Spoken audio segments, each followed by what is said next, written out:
पहले टॉपिक रह गया हमारा, वो कंप्लीट कर लेते हैं, उसके बाद आपके डाउट ले लेंगे, ठीक है। आपका कोई टेस्ट रखा हुआ है सब्जेक्टिव कल है? जितना हो गया आज वाला छोड़ के कॉलिगेटिव प्रॉपर्टीज तक 3 टॉपिक बनते हैं बेटा।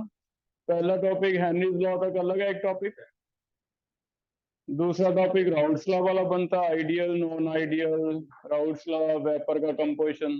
तीसरा बनता है कॉलिगेटिव प्रॉपर्टीज। 4 फॉर्मूले हैं रिलेटिव लोअरिंग का, डेल्टा टीबी का, डेल्टा टीएफ का और ऑस्मोटिक प्रेशर, ठीक है। तो 3 पार्ट में चैप्टर है, ठीक है। नेक्स्ट टॉपिक एक लास्ट पे आपको मिलेगा एनसीईआरटी में। कल वाले टॉपिक में कोई डाउट है किसी को? ऑस्मोसिस में, ऑस्मोटिक प्रेशर में। लास्ट टॉपिक एक ऐसे लिखा हुआ एनसीईआरटी में, abnormal abnormal molar masses, abnormal molar mass,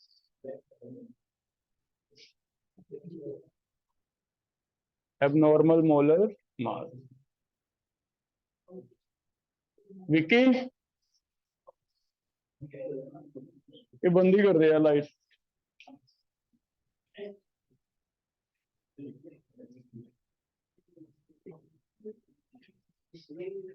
इससे तो फायदा तो हो नहीं रहा, नुकसान हो रहा है। एबनॉर्मल मोलर मास, हमने कॉलिगेटिव प्रॉपर्टी 4 पढ़ी, चारों की एक कॉमन एप्लीकेशन पढ़ी। वो क्या एप्लीकेशन है चारों की? इनसे हम मोलर मास निकालते हैं अननोन सॉल्यूट का। लेकिन कुछ केसेस में मोलर मास जो हम निकाल रहे हैं उतना नहीं आता, जो हम कॉपी पे निकाल रहे हैं एक्सपेरिमेंटली उतना नहीं आता, उससे कम आ जाता है या फिर उससे ज्यादा आ जाता है। तो आज हम समझेंगे भी ये ऐसा क्यों हो रहा है, कम या ज्यादा क्यों आ रहा है, कॉपी पे जो हमने निकाला है कहाँ हम गलती कर रहे हैं। जैसे NaCl का आना तो चाहिए 58.5, लेकिन आ रहा है इससे आधा ही, 29 के आसपास आ रहा है, 30 के आसपास आ रहा है। हमने अपने इंस्ट्रूमेंट चेक किए, कैलकुलेशन प्रिसाइज की, कैलकुलेटर यूज किए, नहीं कोई फायदा नहीं हो रहा, फिर भी इतना ही आ रहा है। कई जगह ज्यादा आ रहा है, जैसे एसिटिक एसिड बेंजीन के केस में जब डालते हैं तो आना तो चाहिए 60, क्योंकि एसिटिक एसिड का 60 होता है, आता है 120 के आसपास। तो फिर इसके बारे में आज हम पढ़ेंगे भी ऐसा क्यों हो गया और फिर फॉर्मूले में क्या चेंज करें कि ये एरर खत्म हो जाए। तो नॉर्मल मोलर मास क्यों आ रहे हैं? 2 रीजन है बेटा। कुछ मॉलिक्यूल ऐसे होते हैं जिनमें डिसोसिएशन हो जाती है, डिसोसिएशन। जैसे नमक है NaCl, तो वो आयंस में टूट जाता है ना। कुछ इसका उल्टा है जिसमें क्या हो जाता है, एसोसिएशन, जुड़ जाते हैं, 2 मॉलिक्यूल जुड़ के एक बन जाता है। अगर ऐसा है तो हमने स्टार्टिंग यहां से की थी कि कॉलिगेटिव प्रॉपर्टीज हैं क्या, कोई दोबारा से डिफाइन करो। डिफाइन कॉलिगेटिव प्रॉपर्टीज, निपुण बताएगा, सुनो सारे। क्या थी बेटा define colligative properties?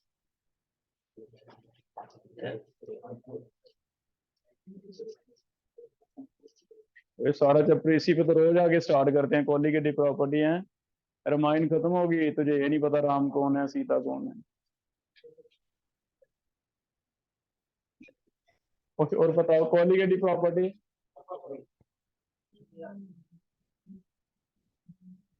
will depend on number of solute particles.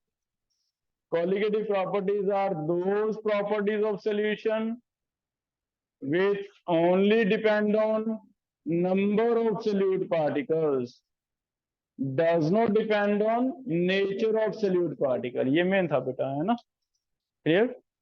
अगर नंबर पे डिपेंड करती हैं बेटा तो मैं तो डिसोसिएशन के केस में एक चीज गलत कर रहा हूं कि मैं तो NaCl का 1 मोल डाल देता हूं और कॉपी पे 1 मोल लेके 1 मोल के हिसाब से कैलकुलेशन कर देता हूं।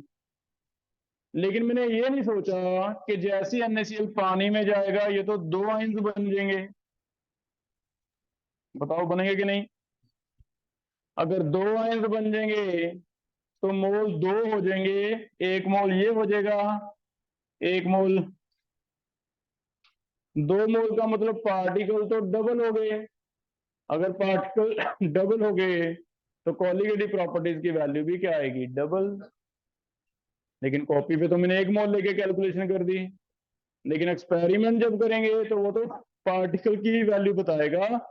पार्टिकल तो डबल हो गए ना, पार्टिकल डबल हो गए तो फिर एक्सपेरिमेंटल वैल्यू कोलिगेटिव प्रॉपर्टी की जितनी मैंने कॉपी पे निकाली उससे डबल आ गई। मान लो मैंने डेल्टा टीवी नोट किया 1, लेकिन प्रैक्टिकल जब करेंगे बैकमैन मेथड वाला आएगा कितना? 2, क्योंकि मैंने सोचा नहीं था कि पार्टिकल क्या हो गए? डबल। तो डिसोसिएशन में एरर इस वजह से आ रहा है क्योंकि हम गलत यहां कर रहे हैं, हम सिर्फ 1 मोल की बात कर रहे हैं लेकिन हो कितने के? 2 मोल।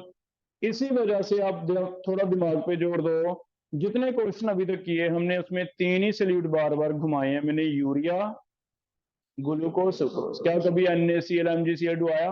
आया नहीं अभी तक, नहीं आने दिया क्योंकि ये रीजन। इसके बाद तुम सारे करने लगे, ठीक है। तो पहला तो हमें पता चल गया भी ठीक है, डिसोसिएशन में ऐसे हो जाता है, आयंस बढ़ जाते हैं तो कोलिगेटिव प्रॉपर्टी भी बढ़ जाती है। ऐसा फिर उल्टा अगर एसोसिएशन होती है, एक जगह मैंने आपको एसोसिएशन का केस बताया था, केमिकल बॉन्डिंग में एसिटिक एसिड में H बॉन्डिंग हो गई थी, 2 मॉलिक्यूल आपस में जुड़ जाते हैं, डाइमर बना लेते हैं। अगर इन्हें बेंजीन में डाला जाता है, पानी में नहीं, पानी में तो टूटते हैं ये, बेंजीन में डालते हैं तो ये वाला ऐसा कुछ H बॉन्ड इसके साथ बनाता है, ये इसके साथ बनाता है। इसे हम वहां भी पढ़ते थे भी डाइमर बन जाता है H बॉन्ड की एप्लीकेशन से। अगर ऐसा है तो ये तो 2 मॉलिक्यूल जुड़ गए। अगर 2 मॉलिक्यूल जुड़ गए, मैंने मान लो 1 मोल लेके कैलकुलेशन कर दी कॉपी पे, लेकिन पानी में तो 1 मोल आधा हुआ पड़ा है क्योंकि सारे 2 के पेयर बन गए। तो जो आपकी एक्सपेरिमेंटल प्रॉपर्टी आ रही है वो तो हाफ मॉलिक्यूल की दिखाएगा। तो इसमें पार्टिकल कम हो गए बेटा, इसमें पार्टिकल क्या हो गए? ज्यादा। क्लियर है? तो पहला हमें रीजन पता चल गया, हमें पता चला भी गलतियां कहाँ हो रही हैं। तो हमें रीजन पता चला, हमें पता चला भी कुछ सल्यूट ऐसे हैं 2 तरह के, या तो क्या होते हैं? डिसोशिएट, या फिर क्या होते हैं? एसोशिएट। अगर डिसोशिएट होते हैं तो पार्टिकल बढ़ जाते हैं तो कोलिगेटिव प्रॉपर्टी की वैल्यू भी बढ़नी चाहिए। एसोसिएट होते हैं तो पार्टिकल कम हो जाते हैं तो कोलिगेटिव प्रॉपर्टी की वैल्यू भी क्या हो जाती है? कम। ठीक है, तो पहले रीजन लिख लो, फिर इसको इंप्रूव करेंगे कि फॉर्मूले में क्या चेंज करें। पहले लिखो रीजन क्या है। रीजन फॉर एबनॉर्मल मासेस या एबनॉर्मल कोलिगेटिव प्रॉपर्टीज। हमें क्वेश्चन आ गया what is the reason for abnormal masses, तो आंसर लिखोगे colligative property, colligative property comes out to be abnormal, abnormal लगती है हमें, comes out to be abnormal if a solute, condition है, if a solute either undergoes क्या? dissociation, either undergoes dissociation or association, either undergoes dissociation or association। या तो dissociation दिखा दे या फिर क्या दिखा दे? एसोसिएशन। ठीक है, नेक्स्ट टाइम में लिख लो, अगर डिसोसिएशन होती है तो प्रॉपर्टी बढ़ जाती है। In case of dissociation colligative property increase, in case of dissociation CP, colligative property CP increase, but in case of association CP decrease. Dissociation में इंक्रीज, एसोसिएशन में। ठीक है, तो एक बार हमें ये तो पता चल गया भी हाँ गलती तो थी हमारी, कहाँ गलती थी? या तो टूट रहे हैं मॉलिक्यूल या जुड़ रहे हैं। ठीक है, हो जाएगा। अब करते हैं फिर इसे इंप्रूव कैसे करें। इसका हमें सॉल्यूशन दिया एक साइंटिस्ट हैं वांट होफ। इन्होंने एक फैक्टर हमें इंट्रोड्यूस किया, want Hoff factor. Want Hoff factor is iota. ये कह रहे हैं वांट होफ फैक्टर जो है, इसे बस आप आयोटा से मल्टीप्लाई कर दो, तुम्हारी सारी वैल्यू सही हो जाएंगी। और आयोटा क्या है? ये कहता तुम्हारी जो प्रॉब्लम है पार्टिकल्स की आ रही है, तो तुम ऐसे करो, ये पता कर लो भी पार्टिकल पानी में जाके डिसोशन हुए या एसोशन हुए, कितने चेंज हो जाएंगे। कितने चेंज हो जाएंगे मतलब, पहले मान लो 1 है इनिशियल, बिफोर डिसोसिएशन और एसोसिएशन, जितने भी हैं, बाद में कितने हो गए वो पता करो आफ्टर डिसोसिएशन और एसोसिएशन। अगर तो तुम्हारे पार्टिकल, मैंने तो NaCl कटोरी में ले रखा है, 1 मोल लेके बैठा हूं मैं तो मेरे लिए तो पहले 1 मोल है।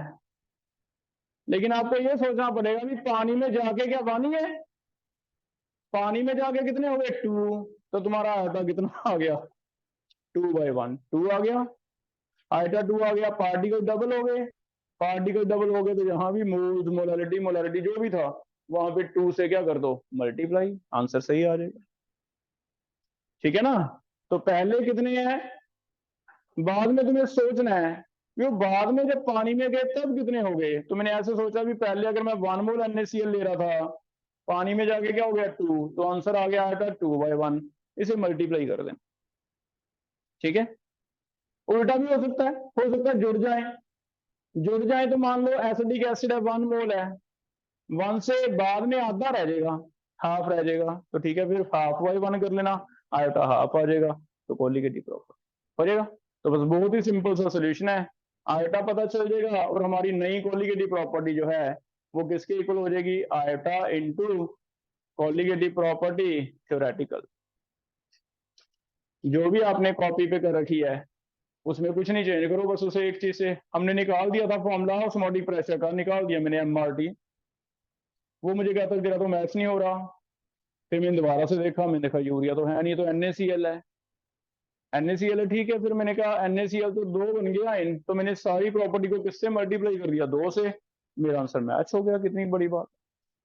बताओ अगर MgCl2 होता कितने से मल्टीप्लाई करना पड़ता, MgCl2 3 से कर देते हैं, क्योंकि 1 Mg 2 Cl, कितने आयन बनेंगे 3, तो 3 से करके सही आया था।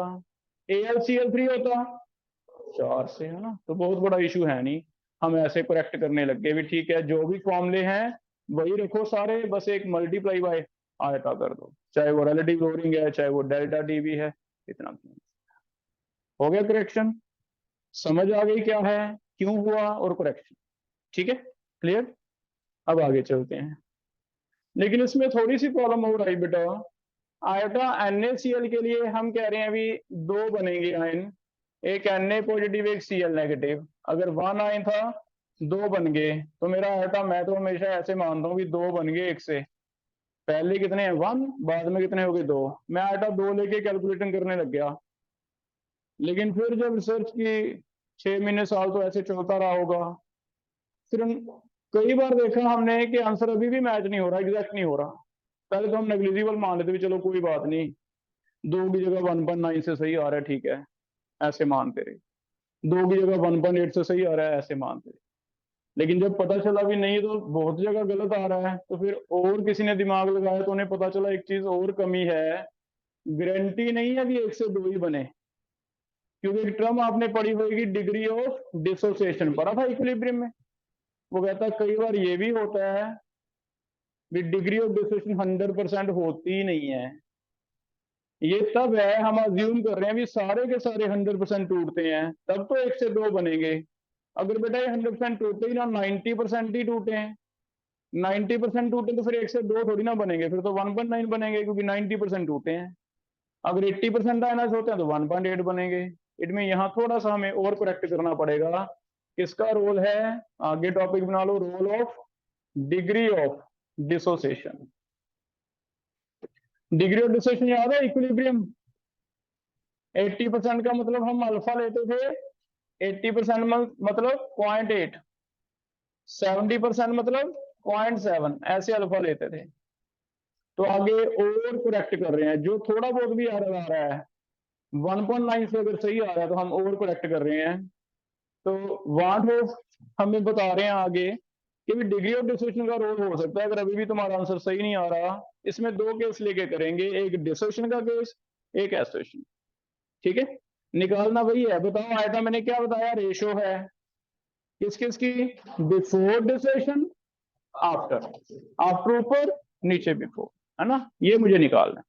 तो इसमें दो केस लेके चल रहे हैं। पहला केस ले रहे हैं डिसोसिएशन का, बहुत सिंपल टॉपिक है।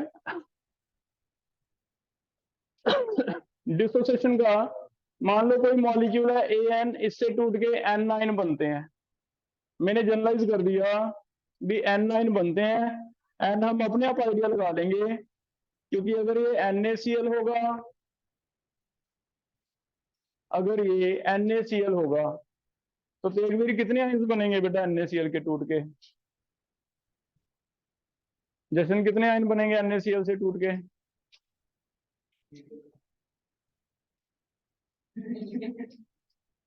अगर NaCl होगा तो कितने बनेंगे? दो, एक Na एक Cl। अगर MgCl2 होगा, Mg3, AlCl3 होगा, तो फिर नंबर ऑफ आयन अलग अलग केस बनते थे, 100 बन जाते फिर तो मैंने जनरल कर दिया भी N क्या है, नंबर ऑफ आयंस। तो एक AN से क्या बनते हैं, Na, ऐसे बनते हैं। कौन बताएगा? इक्विलिब्रियम में जा रहे हैं, इनिशियल लेते थे 1, अल्फा डिग्री ऑफ डिसोसिएशन है, तो एट इक्विलिब्रियम कैसे लिखते थे बताओ कोई? 1 माइनस अल्फा, इधर एक ही रखते हैं अल्फा, इधर कितने अल्फा, N। ठीक है, याद आ रहा है? आयता निकालो फिर। आयता ऊपर तो लिखने हैं डिसोसिएशन के बाद मींस इक्विलिब्रियम पे, नीचे लिखने हैं पहले। नीचे बताओ पहले कितने थे, 1, बाद में कितने हैं, टोटल कोई बताएगा? अब इक्विलिब्रियम में ये कंटेनर इमेजिन करो, इस कंटेनर में ये भी है ये भी है, दोनों ऐड करो। 1 माइनस अल्फा तो ये हो गए, N अल्फा ये हो गए, दोनों कंबाइन करके कितने आ गए, 1 माइनस अल्फा प्लस N। इसमें तुम C लेके भी कर सकते हो सकता है बुक में ऐसे किया हो, C कट ही जाएगा, 1 लेके कर देता हूँ, इजी आ जाता है। ठीक है, तो इससे हमारा एक बहुत ही सिंपल सा एक फॉर्मूला निकल गया। देखो आपको बस ये फॉर्मूला याद कर लेना है, N माइनस 1 अल्फा। चेक करना है ऐसे कैसे बना दिया, ऐसे कैसे बना दिया, चेक करो आ जाएगा कि नहीं, बुक में ऐसे बनाया बन जाएगा। N माइनस 1 अल्फा क्या ले लिया कॉमन, इसमें से N, इसमें से -1 हो जाएगा। बस ये एक फॉर्मूला याद, इससे हम आयटा निकाल लेंगे। और वही क्वेश्चन है, अगर NaCl आता है तो आयटा निकाल के मल्टीप्लाई कर दो, चाहे वो रिलेटिव लोडिंग है, चाहे वो delta T B, delta T F, osmotic pressure, कुछ भी कर लोगे। फॉर्मूला बोलो, iota is equal to 1 plus N minus 1 into alpha. Alpha ऐसे पता चलेगा 70%, कितना, 60%, 80% अल्फा। एन तुम्हें खुद सोचना है, NaCl कितने आयंस बनेंगे, 2, MgCl2, AlCl3, तो बस N का तुम्हें सोचना है, अल्फा वो हमें बताएगा, आंसर निकल। पहला हो गया, डिसोसिएशन हो गया। अब एक और भी, अभी भी अगर डिसोसिएशन होती है तो एक और क्या होता है, तो फिर एक केस एसोसिएशन का ले लेते हैं। सेकंड केस किसका है, एसोसिएशन। एसोसिएशन में जुड़ रहे हैं, जुड़ रहे हैं तो हमने ऐसे जनरलाइज उल्टा कर दिया इक्वेशन को, बस उसे उल्टा करना है। डिसोसिएशन का इक्वेशन उल्टा हो गया, क्या हो गया, एसोसिएशन। तो अब जुड़ रहे हैं, हमने उल्टा कर दिया इक्वेशन, घुमा दिया, प्रोडक्ट रिएक्टेंट की साइड, रिएक्टेंट को, ठीक है, उल्टा हो गया, है ना। इसके लिए कोई बताओ, इनिशियल 1 है, अल्फा लेके किसको याद है इक्विलिब्रियम कैसे करते थे, एट इक्विलिब्रियम यहाँ पे नहीं, 1 माइनस अल्फा या N अल्फा बताओ, अल्फा, स्पेशली बताया था भी अल्फा में N नहीं लगता, इधर एक ही अल्फा आता है, इधर हमें चेंज करना पड़ता है। इधर फिर बताओ कितना आएगा, अल्फा अपॉन N, क्योंकि N से एक बनता है, अगर N से एक बनता है तो एक से कितने बनेंगे, 1/N। याद आ रहा है? तो अल्फा में एक प्रॉब्लम थी कि अल्फा में हमारी मजबूरी थी कि इधर मुझे एक ही रखना पड़ता है, इससे फिर मैं कोएफिशिएंट इससे देख लेता हूँ, n से बनता है तो 1/n, ठीक है ऐसे। अब फिर इसमें आयता निकालो, नीचे तो 1 ही है, अब भी ऊपर ऐड किस किस को करोगे बताओ, 1 माइनस अल्फा को, एक तो ये वाले, और किसे, हाँ तो इनमें से कॉमन लेके चेक करना, उसने ऐसे लिखा हुआ है, तुम देखो बनता है या नहीं, बस यहाँ एक थोड़ा सा चेंज है,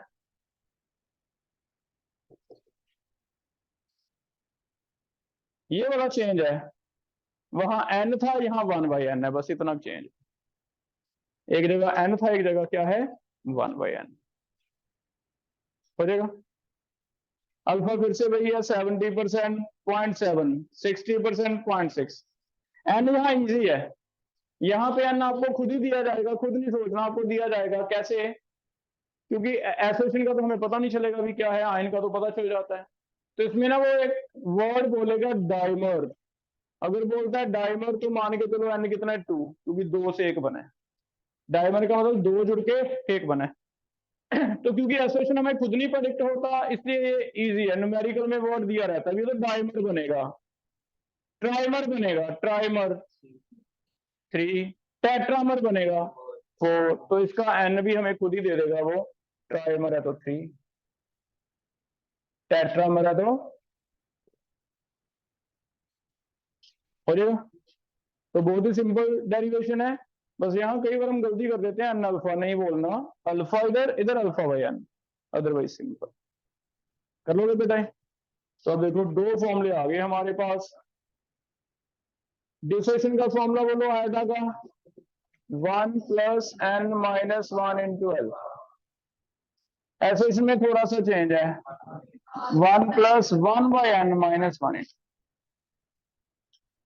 करो क्वेश्चन पहला,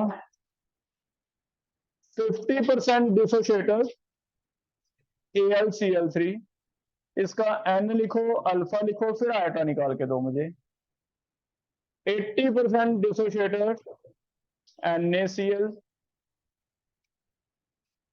75% dissociated sodium sulphate, 40% dissociated AlCl3। Association में और इजी है, 80% डाइमरिएशन ऐसे बोलेगा, तो हमें फर्क नहीं पड़ता सल्यूट क्या है, 75% टेट्रामरिएशन,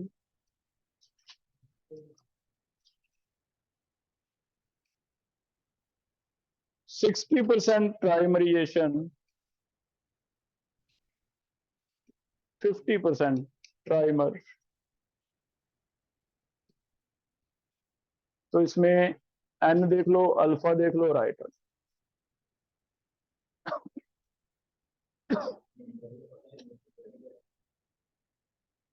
पहले एक बार एन मुझे डाउटफुल है, एन बोल दो तुम सारे, मैच कर लेते हैं हम, इसका एन कितना लोगे, LCl3 और लिख लें, ये 0.5, ये वाला एन बोलना, तो 2 आइंस बनेंगे, ये कौन बताएगा, 3 समझ आ रहा है, सल्फेट पूरे का पूरा एक ही होता है बेटा आयन, इसे सोडियम सल्फेट बोलते हैं, सल्फेट कार्बोनेट फॉस्फेट आगे नहीं टूटते, इनको एक आयन मान, AlCl3, ओ बस आगे तुम कर सकते हो, है ना, इसमें तो सिंपल ही है, डायमर का मतलब दिया ही हुआ है, इसमें तो आपको कुछ भी नहीं करना।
पहले डिस्कशन कंप्लीट कर लिया तो स्टार्ट करते हैं। पहले डिस्कशन कर लिया,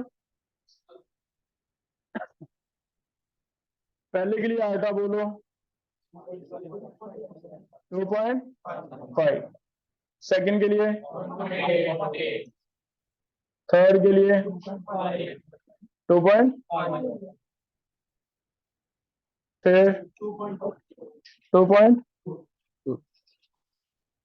जिसका नहीं आ रहा भी हैंड रेज करो, सॉल्व कर देता हूं मैं। कोई भी मैच नहीं हो रहा, हो जाए चारों मैच।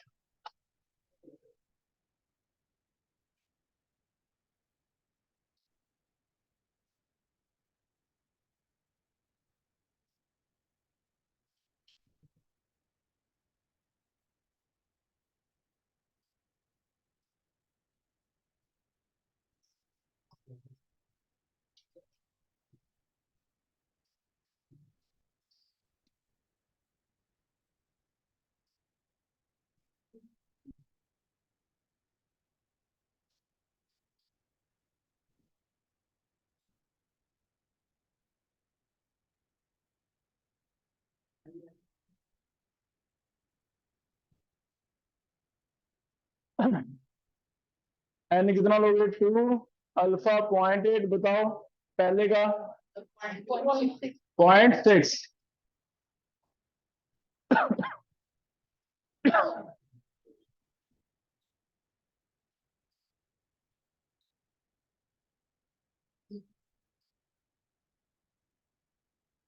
सेकंड के लिए बता दो बेटा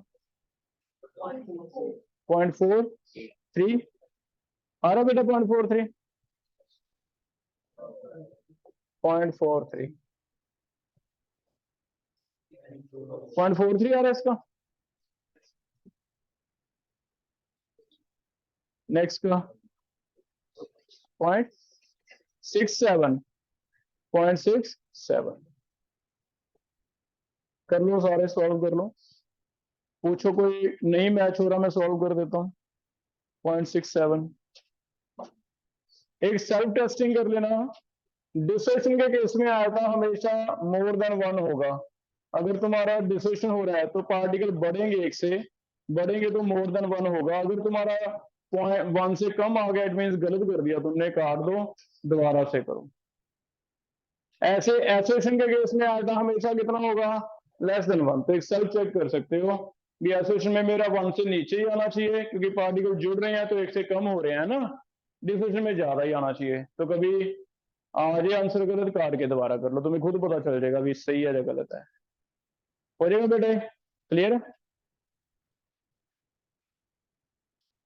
कोई करना है इनमें से सॉल्व कर लो। तो बस अब हमारे जो फॉर्मूले हैं वो चेंज होने वाले हैं। एक काम करना है, जो भी फॉर्मूले हैं आए, जैसे पहला फॉर्मूला था, लिखो सारे फॉर्मूले लिखो, उनके आगे बस आयता लगा लो। आयता मैं लगा देता हूं, बाकी तुम लगाओ क्या लगाना है।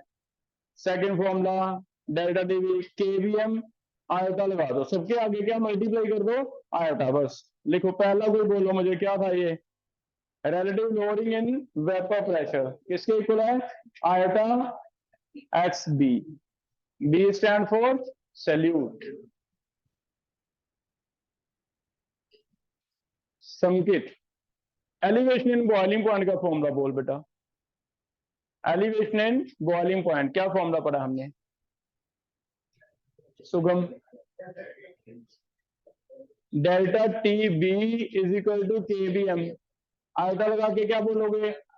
आयता के बी एम, है ना। तो delta T B is equal to iota K B M. तीसरा depression in freezing point, iota K F M. चौथा osmotic pressure, iota C R T M R T, है ना। हो जाएगा। नॉन इलेक्ट्रोलाइट के लिए, नॉन इलेक्ट्रोलाइट के लिए आयता 1 है। नॉन इलेक्ट्रोलाइट में किसे कह रहा हूं? जो आयन नहीं बनते, जैसे यूरिया, शुगर, सुक्रोज। इसीलिए हमने इन्हीं 3 को घुमाया, जितने भी न्यूमेरिकल किए अभी तक ये 3 घुमाए हैं। इनके लिए आयटा 1 है। तो अब चाहे फॉर्मूले ये याद कर लो, अगर ये आता है तो आयटा 1 लिख दिया करो, अगर ये नहीं आते NaCl वगैरह तो आयटा निकाल के फिर कर दिया करो, ठीक है। नॉन इलेक्ट्रोलाइट बोलते हैं इसी वर्ड। दूसरा iota is equal to n होगा, iota is equal to n होगा इफ डिग्री ऑफ डिसोसिएशन नहीं दी तो, is not given for ionic compounds. जैसे कई बार ना आयनिक कंपाउंड है NaCl तो दे दिया लेकिन डिग्री ऑफ डिसोसिएशन दी नहीं 80 या 90%, तो मान लेते हैं फिर तो सारे का सारा कैरा टूट गया, और NaCl जब सारा टूटता तो कितने आयन बनते हैं? 2। इट मीन 100% मान के चलते हैं, है ना। तो फिर N ही लेना है।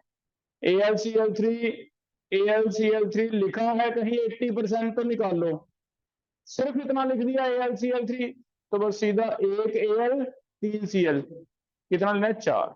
तो फिर N सीधा ले लो, ठीक है। बात समझ आई? तो आयता हमेशा इक्वल टू N ही ले लो, अगर परसेंटेज दी नहीं इट मीन वो समझता भी 100% डिसोसिएटेड है, ठीक है। तो दो चीजें याद रखो, यूरिया वगैरह के लिए 1, इनके लिए N। अगर दिया हुआ परसेंटेज तो आपको फॉर्मूला बता दिया, सेम क्वेश्चन हो जाएंगे सारे। क्लियर है? लास्ट एक चीज ये वाले में इंपॉर्टेंट लिख लो, जब इसे सॉल्व करना ना आपने, एक्स बी आयता ऐसे लिखना है N B divide iota N B plus N A, दिखाएंगे कुछ और सॉल्व कुछ और करेंगे। तुम्हारा आंसर अगर तुमने ऐसे कर दिया कि पहले एक्स भी निकाल दिया इंटू आयता कर दिया तो तुम्हारा आंसर गलत आएगा, क्योंकि आयता किसके लिए? सॉल्यूट के लिए है, सॉल्वेंट के लिए नहीं है। अगर कोई डिसोसिएट होगा या एसोसिएट होगा तो कौन होगा? सॉल्यूट। तो फिर मोल्स किसके चेंज होंगे? सॉल्यूट के। सिर्फ एनबी के चेंज होंगे, एनबी के चेंज होंगे, एनए के चेंज नहीं होंगे। तो वेरी इंपॉर्टेंट, तुम्हारा मल्टीपल में थोड़ी सी वजह से इंटीजर वाला क्वेश्चन मैच नहीं होगा, रीजन तुमने ये कर दिया क्योंकि बुक में ऐसे लिखा हुआ है। तो इंपॉर्टेंट बना के लिख लो, ठीक है। देखेंगे लिखेंगे ऐसे लेकिन करेंगे ऐसे, आयता एन बी डिवाइड दिस, आयता एक एक एन बी के साथ जुड़ता है। इसका मतलब जब मिक्सचर वाले क्वेश्चन में भी आयता हर एक का एन का अलग अलग जुड़ेगा, ठीक है। कर लोगे बेटा ऐसे? क्लियर है इतना? आइसोटोनिक सोल्यूशन में भी अब चेंज हो जाएगा। आइसोटोनिक सोल्यूशन का भी फॉर्मूला लिख लो, आइसोटोनिक इसके लिए हो जाता है iota 1 C1 is equal to iota 2 C2। अब सिर्फ कंसंट्रेशन सेम होने से नहीं होंगे सेम, आयटा भी सेम होना चाहिए। कल तो हमने किया था भी 1 मोलर यूरिया 1 मोलर ग्लूकोज, ठीक है, लेकिन आज 1 मोलर यूरिया 1 मोलर NaCl, बताओ क्या आइसोटोनिक है? 1 मोलर यूरिया 1 मोलर NaCl नहीं, क्योंकि NaCl के तो पार्टिकल डबल हो गए। तो फिर इसमें आयटा भी इंपॉर्टेंट है। आइसोटोनिक के लिए हमारा कंडीशन क्या रहेगा? Iota 1 C1 must be equal to iota 2 C2। हो जाएगा? क्लियर है? देखो कल जो कुछ मल्टीपल किए थे सेम दे रहा हूं, बस एक चीज याद रखो भी कॉलिगेटिव प्रॉपर्टी आज हमने थोड़ा चेंज करके क्या ले लिया? आयटा इंटू सी। जिसकी आयटा और सी ज्यादा उसकी कॉलिगेटिव प्रॉपर्टी ज्यादा। कौन बताएगा कौन सी दो चीजें कम हो जाती थी? फ्रीजिंग पॉइंट एंड वेपर, बस। तो हम वही चीज करेंगे, लेकिन आज मोस्ट इंपोर्टेंट चीज क्या आ गई? आयोटा आ गई, ठीक है। मोस्ट इंपोर्टेंट चीज क्या आ गई? आयोटा आ गई। कर लोगे बताए? तो आयोटा के रिलेटेड क्वेश्चन बनेंगे। आज मैं यूरिया सुक्रोज सिर्फ इनमें नहीं रहूंगा, बीच में NaCl MgCl2 एसिटिक एसिड कुछ भी दे सकता हूँ, बस आयता का मेन रोल रहेगा, ठीक है। करके देखते हैं क्वेश्चन। पहला क्वेश्चन लिखो, पहला maximum osmotic pressure. Maximum osmotic pressure किसका है? ऑप्शंस हैं 0.1 molar urea, 0.1 molar NaCl, 0.1 molar AlCl3, 0.1 molar MgCl2। अपना अपना करना है बेटा। अगर डिग्री ऑफ डिसोसिएशन नहीं दी तो आयटा क्या बताया? Equal to N। आयंस देखने हैं बस। Second maximum freezing point 0.1 molar urea, 0.1 molar NaCl 0.1 molar, AlCl3 0.1 molar, K4FeCl। Last वाले का मुझे एन बताना कितना लोगे, अगर आइटम मुझे निकालना पड़ेगा भी। ये वाले का एन कितना लेते हो आप? 5। ब्रैकेट एक ही बनती है, पढ़ा हुआ हमने कोऑर्डिनेशन कंपाउंड। ब्रैकेट एक ही बनती है, बाहर वाले के अलग होते हैं, तो इसके एन लिख लो, एन इसके 5 होते हैं। Third, maximum boiling point 0.1 molar NaCl 80% ionised, या फिर 0.1 मोलर AlCl3 50% आयोनाइज्ड, या फिर सेम है दोनों में, या फिर अभी तो नहीं समझ आया हमें, कांट बी प्रेडिक्टेड। देखो क्या होगा।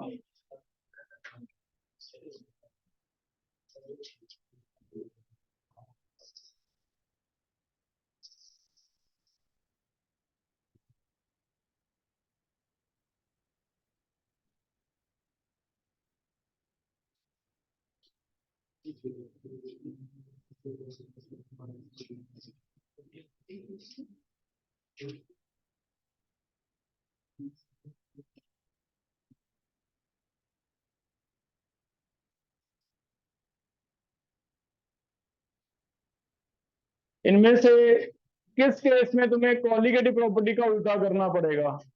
सेकंड, क्योंकि फ्रीजिंग पॉइंट है, अदरवाइज कॉलिगेटिव प्रॉपर्टी ही दे।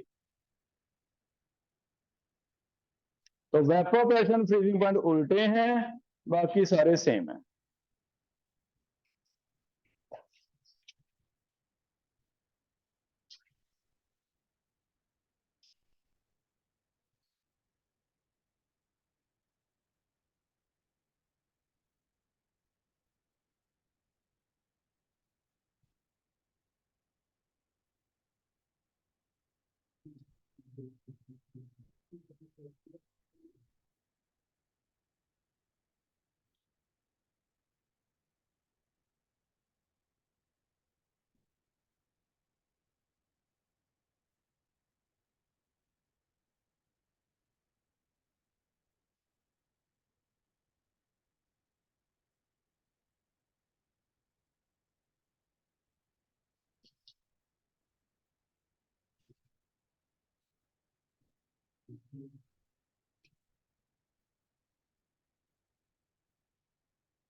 पहले के लिए हैंड रेस करो।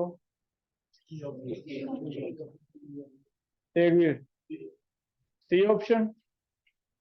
सी में आयोटा कितना आ रहा है बेटा? कितने आयंस बनेंगे इसमें? 4। AlCl3 आयोटा कितना आ रहा है? 4। AKl3 iota 4। इसमें आयोटा इंटू सी लिख रहा हूं मैं, 1 इंटू 0.1, 2 इंटू 0.1, 4 इंटू 0.1, इसमें 3 इंटू 0.1।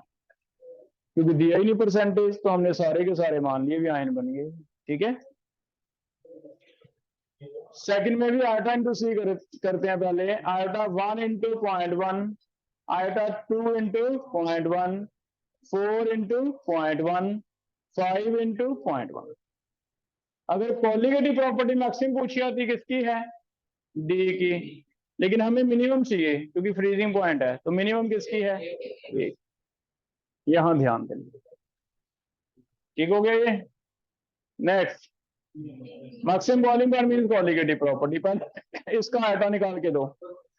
1.8 आ रहा है आयटा, तो फिर आयटा इंटू सी कितना आ गया? 1.8 इंटू 0.1 मीन्स 0.18। इसका आयटा कितना है? आ रहा है सबका 2.5। 2.5 इंटू 0.1 कितना? 0.25। कौन सा ज्यादा है बेटा? ये वाला। तो इसकी कॉलिगेटिव प्रॉपर्टी ज्यादा है। ठीक है, क्योंकि फ्रीजिंग पॉइंट है नहीं, वेपोरेशन है। हो जाएंगे ऐसे क्वेश्चन। क्लियर है। थर्ड क्वेश्चन, आयटा निकालना है बेटा। ये 80% दिया ना, तो इसके लिए आयटा का फॉर्मूला लगेगा iota is equal to 1 plus N बोल कितना NaCl का 2 माइनस 1 इंटू 0.8। इसे करेगा तो कितना आएगा 1.8। इसमें निकालना पड़ेगा आयटा, ऐसे इसमें भी निकालना पड़ेगा, निकाल लेगा फिर 2.5, दोनों में निकालना पड़ा फिर आंसर आएगा। करोगे बताए?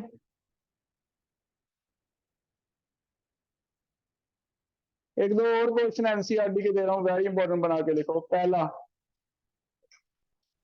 Maximum depression in freezing point. Options are 0.1 molar acetic acid aqueous, 0.1 molar chloro acetic acid, 0.1 molar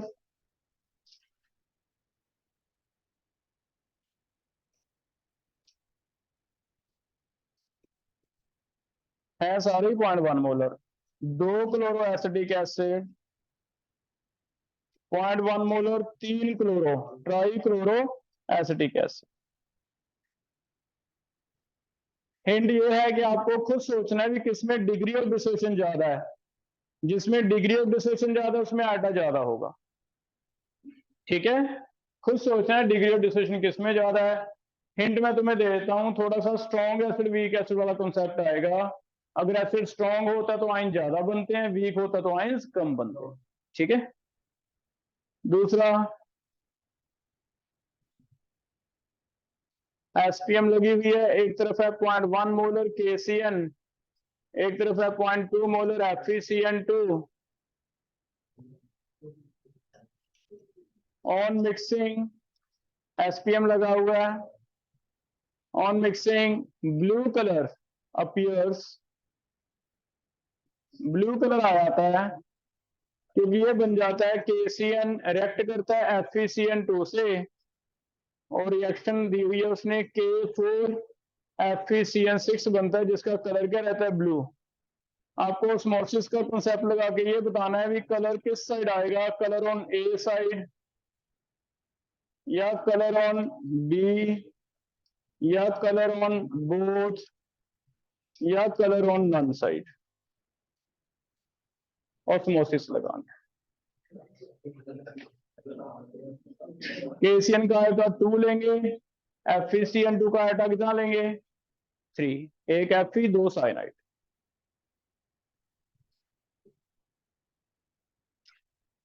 तो फिर से मैं बोल रहा हूँ, वेरी इंपॉर्टेंट लिखा है मैंने, सोच के करने हैं आपने आंसर। ज्यादा प्रोबेबिलिटी है कि आपके गलत हो, कम प्रोबेबिलिटी है कि आपके सही हो, है ना।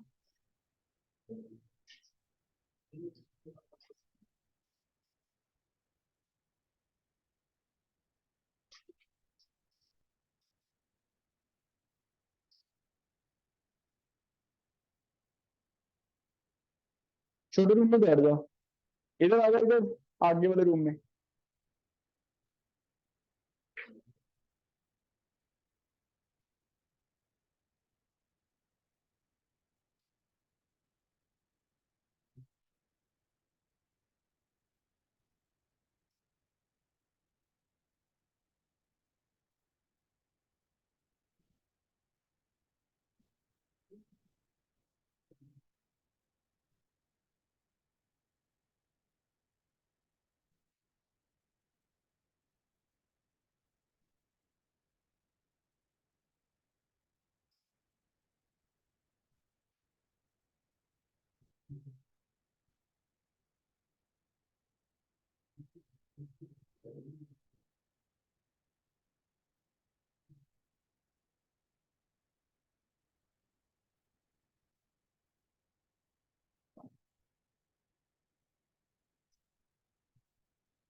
पहले के लिए कोई हैंड रेस करो जिसका आ गया फर्स्ट। और कोई? यस डी, टिक करो डी। गुरनूर एक्सप्लेन करोगे। ज्यादा स्ट्रॉन्ग एसिड है तो ज्यादा H पॉजिटिव बनेगी। स्ट्रॉन्ग एसिड का मतलब क्या होता है, आयन ज्यादा बनते हैं। जितने Cl ज्यादा ज्यादा नेगेटिव आई, तो जितने Cl ज्यादा ज्यादा स्ट्रॉन्ग एसिड, और स्ट्रॉन्ग एसिड का मतलब आयन ज्यादा बनाना होता है, तो दिस इज स्ट्रॉन्ग एसिड।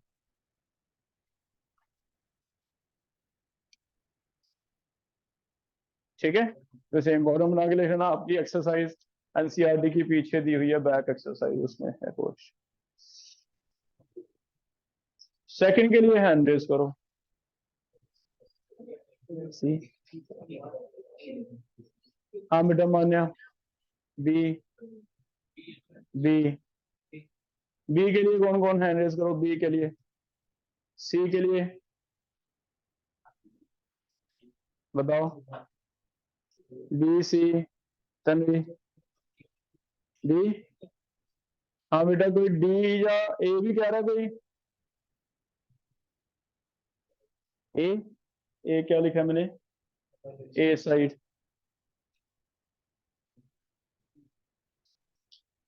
और कोई डी कह रहा है, कोई डी, डी को कह रहा है, बताओ तो डी कह रहा है। कौन, कौन, तो वो खुद बताएगा फिर। डी कह रहा है बेटा कोई, लिखो आंसर डी। मैं बोले आ रहा हूँ डी कोई कह, मैंने कहा कि प्रोबेबिलिटी है, ज्यादा प्रोबेबिलिटी है गलत होने की। सुनो अब डी क्यों है, क्योंकि बेटा सल्यूट नहीं मूव करता। क्या मूव करता है, पानी, तो रिएक्शन होएगी नहीं। ना तो KCN इधर जा सकता है, ना FeCN2। लिख लो, important is solute cannot flow. ठीक है, तो मैं तो अभी सारे लिखवा रहा हूँ आपको, क्या क्या चीजें पूछता है एग्जामिनर का, माइंड कैसे चलता है। तुम्हें ये है कि रिटेन कितने करते हो, है ना। कर लोगे अभी के टॉपिक, हो जाएगा। अब एक एक न्यूमेरिकल GRB में से करके, सेम है सारे न्यूमेरिकल, बस आयटा अलग से लगाना है, आंसर आते जाएंगे। ठीक है, क्लियर है, इतना पढ़ा। कल आपका टेस्ट है सब्जेक्टिव, उसमें टॉपिक नहीं है।